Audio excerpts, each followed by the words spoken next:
Hi friends, welcome to Nirmala kitchen. ఇప్పుడు మనం పండు మిరపకాయ టమోటా నిల్వ పచ్చడిని ఎంత టేస్టీగా సింపుల్గా తయారు చేసుకోవచ్చో చూద్దాం.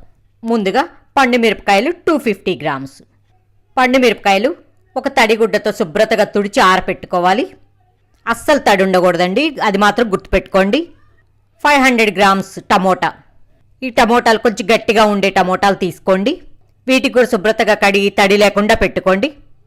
ఈ పండు మిరపకాయలు టమోటాలు అస్సలు తడి ఉండొద్దండి, అది మాత్రం మీరు గుర్తుపెట్టుకోవాలి. ఏ మాత్రం తడి ఉన్నా కూడా పచ్చడి పాడవుతుంది. Crystal salt 60 grams. పసుపు 1 టేబుల్ స్పూన్. వెల్లుల్లి రెమ్మలు 100 గ్రామ్స్. 50 గ్రామ్స్ ఏమో ఇలా పొట్టు తీసి పెట్టుకోండి.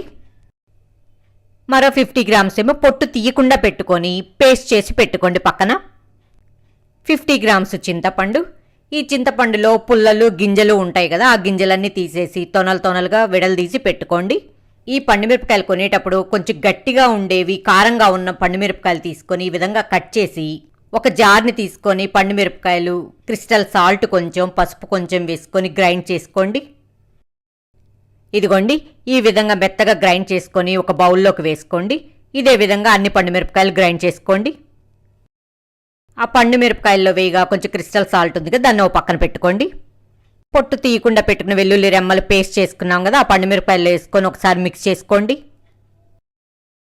పొట్టు తీసి పెట్టుకున్న వెల్లుల్లి రెమ్మల్ని ఆ పండు మిరపకాయల పచ్చళ్ళలో వేసుకోండి. మీరు ఇలా అయినా వేసుకోవచ్చు, లేదంటే తాలింపు వేసేటప్పుడైనా దానిలో వేసుకోవచ్చండి. మీకు ఎలా నచ్చితే అలా వేసుకోండి. టమోటాలని కట్ చేసి ఆ మొదల్లో ఉన్న గ్రీన్ది తీసేసి చిన్న ముక్కలుగా కట్ చేసి పెట్టుకోండి. అన్నీ ఇక్కడ నేను చూపిస్తున్న విధంగా కట్ చేసుకోండి. ఇప్పుడు స్టవ్ వెలిగించి ఒక ప్యాన్ పెట్టుకొని 2 టేబుల్ స్పూన్స్ నూనె.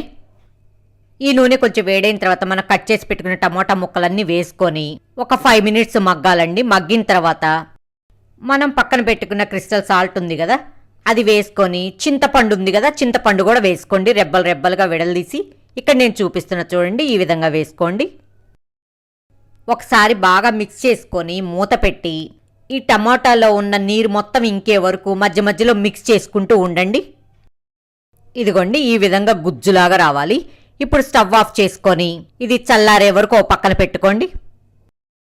బాగా చల్లారింది కదా, అదే జార్లో మెత్తగా గ్రైండ్ చేసుకొని పండుమిరపకాయ పచ్చళ్ళలో వేసుకొని ఒకసారి మిక్స్ చేసుకోండి. ఏ నిలవ పచ్చడైనా పెట్టుకోవడం చాలా సింపుల్ అండి. వీడియో మొత్తం చూడండి, స్కిప్ చేయకుండా. 2 స్పూన్స్ కాశ్మీరీ చిల్లీ పౌడర్, మీ దగ్గర ఉంటే వేసుకోండి, లేదంటే స్కిప్ చేయండి. 1 స్పూన్ కారం. ఒకసారి బాగా మిక్స్ చేసుకోండి. మెంతుపిండి 1 స్పూన్, మెంతులు ఏంచి పౌడర్ చేసుకున్నది. ఆవు పిండి 2 స్పూన్స్, ఆవాలు ఏంచి పౌడర్ చేసుకొని వేసుకోండి.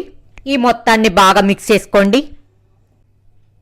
ఇప్పుడు స్టవ్ వెలిగించి ఒక ప్యాన్ పెట్టుకొని 1/2 కప్పు నూనె, పచ్చిపప్పు 2 టేబుల్ స్పూన్స్, మినపప్పు 1 టేబుల్ స్పూన్, ఆవాలు 1 టేబుల్ స్పూన్.